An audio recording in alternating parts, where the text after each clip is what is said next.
Outdoor sports. I see you down there too. You down there? You start that walk around shit. How good do you want it, baby?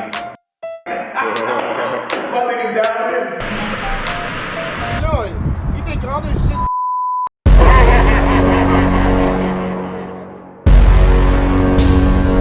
So you know what? Have you seen Congress? You still got a country club.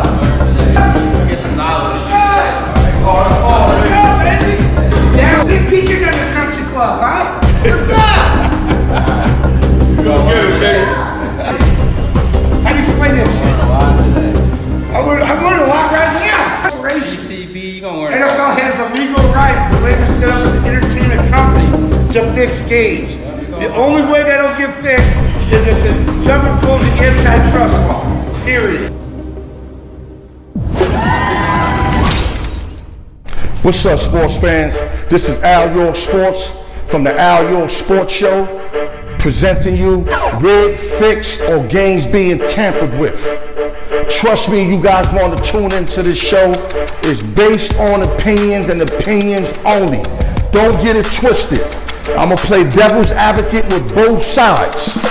Both sides is going to get it from me, or why they thinking what they thinking, and they got to prove to me why they thinking what they thinking. And you're not going to know this unless you guys tune in tonight to the Al York Sports Show. Welcome to Fixed, Rigged, and Games Being Tampered With. My live guest today is Noah Parker, AKA The Secret Weapon. Glad to have you on, buddy. Always. My question to you, Noah Parker, do you think that sports is 100% legitimate? And if yes, explain. If no, explain. Well, there's a little bit of a gray area. I'll say that. I think it's legitimate for as far as you can get with everybody else. Now, there's going to be people that haven't got paid. That's going to get talked to by people that, opportunities there to make money. So that's gray area that's going to happen, not just with athletes. So I can't say for a fact that I think it's 100% fully nothing being tampered with, because there's going to be outliers. But for the most part, it's as legit as it can get. Okay, give us an example when you say legit as it can get. What do you mean by that? To the person that thinks the game is fixed, explain to him why you think it's like that. Well, I'll give you an example. Okay, I'll give you a really good example, especially because you would really understand this example. Right. As a football fan. In the NFL, which is, would you say, the highest moneymaker, right? Right. So unquestionably, if the NFL was rigged, they'd want to make money out of it, the NFL, I'm sure. So the Cowboys would be making more playoff appearances. They'd be putting more money, more revenue into it. They'd fix games for America's team that has one of the highest audiences, and everybody buys the memorabilia, everybody buys into them, they put so much money into this team. This team would win more than once every 3 decades, right? Not trying to shade your team, but I'm just saying, this team would get a lot more exposure if the NFL was rigged, even for a little bit. That's just one example. Right. Well, there's millions of people, because I'm a YouTuber. I've been in Las Vegas over 12 years, and every time I talk to people and I bring this conversation up, they all very opinionated. And let me make sure, because I know one time I spoke to you and you said those are all losers. These guys are not actually all losers. No, these guys actually use that against them, like the line setters, for example. When they make a favorite that shouldn't be a favorite by -3.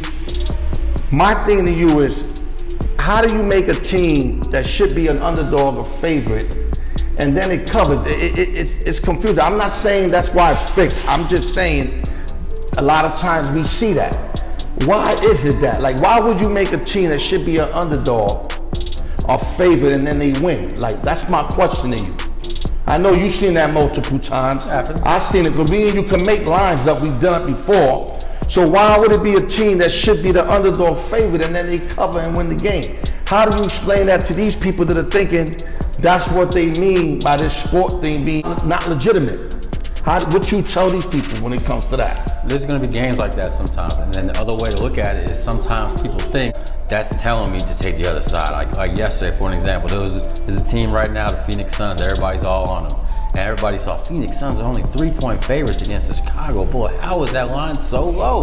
It just looked like, there's going to be people that bet it, but there's also going to be teams that stay away from it and go the other way because they'll think, oh man, this has got to be something funny with this. They want you to take that side. So there's both ways coming in. The casinos, the books, the bookmakers, the line makers, they know that. They're going to get action both ways. Because if the line was really wrong, power ratings wise, they would get hammered by sharp bettors that know what the line really should be, and they would get crushed. And you can't do that every time. So looking at that aspect, there's different ways people view lines.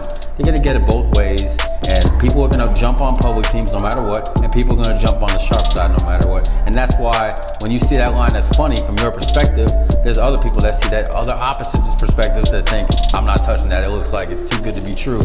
And you just get that from both ways, and that's why sometimes the line looks funny, but you gotta make it that, because if it's what you think it really should be, that other person is gonna think that line is not what it should be. So it goes both ways, and that's why when it comes to making lines, sometimes you're just gonna see that. That's just gonna happen. Okay, so that's basically, it could just be mistakes done by the people that create the lines, etc. Mistakes. I don't see it like the mistakes that obvious to be making, but there's usually a reason why certain things are done. Would you agree to that? Or they want action from both sides. That's the reason they do it that way. No, that's if the line starts off a certain way and then they move it where they because all they got hit. But I'm just saying, if it opens up like that, it's kind of funny. Hey, they just had a wrong line. I've seen wrong lines made a lot of times, and that's why many people look at overnights. A lot of sharp bettors, a lot of guys that do this for a living. Right when that line comes out at 6 p.m. Pacific, 9 p.m. Eastern, they're already seeing, they're jumping on mistakes with lines that are supposed to be what their numbers say it should be, and then it gets hammered and all of a sudden it moves quick. Right. Okay, so that's a different perspective as far as rig fix or games being tampered with. Now I'm going to go back to where I the main part of what I wanted to talk about with Mr. Noah Parker. We had an ex-referee named Tim Donaghy, who ref for 13 seasons from 1994 to 2007 until he was in an illegal gambling scandal. He refed in 772 games, 20 playoff games. He has placed over tens of thousands of dollars of bets himself on the NBA to start a gambling scheme which he participated in. Now my question to you might go, that's only one guy. But this is the thing, Noah. He already said there was a lot more people involved. Not only that, usually when they catch one guy in anything in life, there's usually more behind that one guy. So how do you answer to the people that been like, Noah, it's been proven that a referee been cheating? How do you not believe these games are funny when we got the proof right here with Tim Donaghy? So how do you convince them? Like if we had a juror in front of us, how do you convince the jurors that this game is legit? Knowing this information right here. Yeah, that's a rogue wolf. Though at the end of the day, he was a rogue wolf, and he got the biggest punishment they could give to him, so nothing else out. I'm sure he kept his mouth shut so everybody else could get snitched on. So he took the biggest penalty. He took one for the team. Back decades ago, this happened. So. It was before social media and everything. Everything is under scrutiny. Cameras are everywhere. It's hard to really do something like that compared to 1999, 2003 time frame when they were using pay phones and you could keep stuff on the low a lot easier compared to today. So what you're telling me in the audience is that this happened, but they cleaned up the backyard, and now you think it's 100% legitimate. Just like any other crooked business, that the feds go in or the cops go in and they clean it up and then everything, so now you think everything has been cleaned up. Because what they make. So everything's legitimate is what you're telling me. The money they make is good enough for them to make a good living. They make what, $250,000 to $500,000 a year. The top of the top line referees, umpires, etc. But some people, there's never enough money. Of course not. Of course, and especially when you have control. But he was made an example of. They know what happened to him. They don't want it to happen to them. And a lot of it is, here's the main issue with fixing a game. Okay, you're gonna try to make as much money as you can on fixing the game. I wouldn't know what route they'll take because I don't do that. but I have an opinion. You would want to milk. Of course, you would want to milk. Now, the problem with making as much money as you can make is the limits are not high enough to make what they're making in a year. Go to any book, the most you can put down in the game, a dime to 2 dimes. Now, if you hit different books, that's not enough money to get my fix on. If I'm making $500,000 a year, 2 dimes ain't gonna do nothing for me. You know what I'm saying? So you can't. Listen, I want to throw something funny. This is gonna be the comedy part of the show. Lonzo's Ball brothers had money, right? The family got money. Right. Wherever he was at, he stole underwears and all that. Right. So what I'm trying to tell you, it don't matter how much money you got, people want more. I get that, yeah. So I'm trying to explain this to the audience, and like I said, I'm not taking on side, I'm playing devil's advocate with them, and I'm gonna do the same with the other guys that are coming on. And then another thing, last but not least, because we gotta end the session soon, ex-NFL running back, Arian Foster, 4 Pro Bowl guy.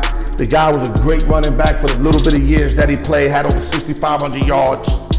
He said on a content on social media, he indicated that his NFL career was based on everything was scripted for him. Now, that's hard to believe, me being where I'm at, but my thing is, to him to go all out like that, what does he gain from this? Like, without, keeping it real. It's not like he's gonna gain. It ain't like Canseco when he wrote the book, he was gonna gain from that. I mean, he lost good people, but he gains little money.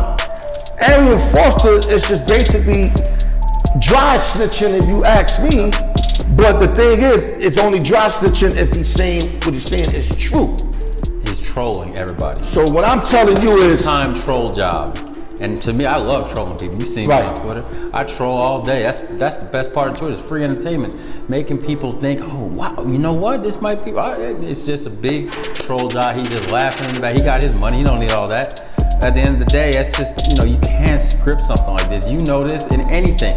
Imagine trying to script a whole league of players and games to go down a certain way. It's impossible. You notice, it's actually comical when he said that. Everybody laughed. Right. It was just a big troll job. He knows he's trolling people, and now you're starting to see scripts come out on fights. Jake Paul's script came out. Right. Do this. There's a script on the Super Bowl. The game's supposed to land on this. It's just everybody's having fun with it now. Well, I'm gonna totally agree with your take on that, because I'm the raw truth. I go by the raw truth. I'm gonna totally agree with that.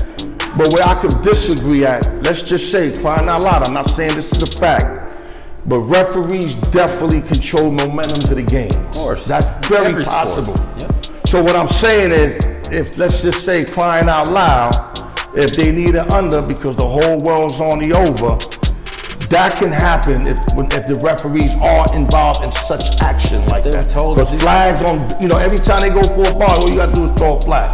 So this is why, like you said, there's a lot of gray areas. I'm hoping it's legit, because I'm a total sports dude. I want it to be legit, but is it legit? Just like you want your wife to be loyal, I want my wife to be loyal. But if your wife is constantly going out to a club and my wife is constantly going to a bar, who's to say she's 100% loyal? And the reason why I use these places, because these are places where it's easy for them to do that. Man, if she's home with you, that's a different ballgame. So that's just my point. Any last words you want to add on to back up what you said, everything today? The good thing about this is everybody knows referees and umpires make mistakes and make a lot of mistakes. I know, because I used to be an umpire and referee myself. They go both ways, both teams. People see funny stuff. It's crazy. The majority of people that say games are fixed and rigged are the same guys that are pretty much broke or have 16 parlays, 18 parlays. They're not the guys that are, caked up with paper, because if it was rigged, they know about it and they'd be on that side. But for the guys I know, it's always a complaint. I know the guys that are winning because they're seeing the funny stuff. There's some guys like that, but it's a lot of people that complain about it. 90% of people that say Jerry Nugget guys and fixed are the people that ain't got nothing. Jerry Nugget guys. It's those guys that are up there that just complain because they got losing tickets in their pocket. But the thing is, the game and control board would be up under this. There'd be a lot more people getting, the heads would be rolling. The people would be getting in trouble. You can't legitimately fix stuff, especially in-game. There's not enough money you can make off an in-game on one call where you can get caught up, because everything's getting scrutinized. Like I said, it's all on video now. And like I said earlier, the limits are not high enough to fix a game to where you're gonna stack your pockets up for one game. Now we've seen it in boxing, we've seen it in tennis. And a lot of times when they get caught, because they always do, because it's obvious when you're fixing a tennis match, or in boxing, you've seen guys go down on, flash punches, not just Ali and whatever, but it just doesn't look right. They got in trouble for it. It's happened. The guys got kicked out the ATP in tennis. Bill Belichick tampering footballs. We saw him tamper. Right. We see stuff tampered with all the time. Yeah, coaches to I got games. a guy that told me he only bet animals because animals don't cheat. You can overfeed your horse. Yeah. No, you can pull the reins back on the carts too, and That's what I'm saying. I've seen them pulling those carts. Anything to be big fixed or tampered with. But you're not going to risk your job or how much you're making for one game fix, because there's not enough money you can make on that. And if you say, oh, just that referee's trying to get all these people on the under off it, man, that referee is not getting paid enough to fix that game for everybody else, because he'd be getting involved too, and he would try to get more money than he's making for his organization. Okay, let me rephrase. How about if a call came from up top to do that? Up top, who? Who's up top? I don't know. I'm just saying. That's what they say. Up top? God? I'm telling you what they say. That's just hearsay. I'm playing devil's advocate right now. I don't even know who's up top. There's no they up just top. said that the up top. You hear that phone call all the time. I guess the NFL, now that they linked on to the gambling, let's say they make the call. That up top for years, because it just must have started in the last 2 years. Up top, because up top, every time people think up top, they think Robert De Niro in Casino calling the book saying, "Oh, we got this out. We need it there." At the end of the day, everybody knows you can't really fix a result of it, especially big games, because too many people watching. But the small games, people say, "Oh man, the Monmouth against Sacramento State game is fixed a little bit." Those are the games that have the smallest limits. You can't bet more than 500 without them moving the numbers. You can't fix a game like that. Right. But people just, they get up and they see stuff that looks funny. And at the end of the day, it's just referee and umpire error, because we're not perfect. Nobody. You see that 3-0 call all the time. Strike. What strike? The ball was way down here. That's just error by umpire. You see it, you see bad flags call. You saw the Knicks game yesterday. Tyler Herro's feet inbounds. Referee made a bad call. He just right. Errors. No, mistakes and errors happen all the time. Mistakes and errors happen. We get that. Sue them for fixes. Okay, listen. We don't want to overkill. I got your perspective. It's a great perspective. I want to thank you for coming on the show, giving your perspective. Folks, this is Noah Parker, aka The Secret Weapon. This is my guy. This is his opinion. Y'all go with whatever y'all thinking. And I got more guys coming on. Noah Parker, good work. Appreciate it.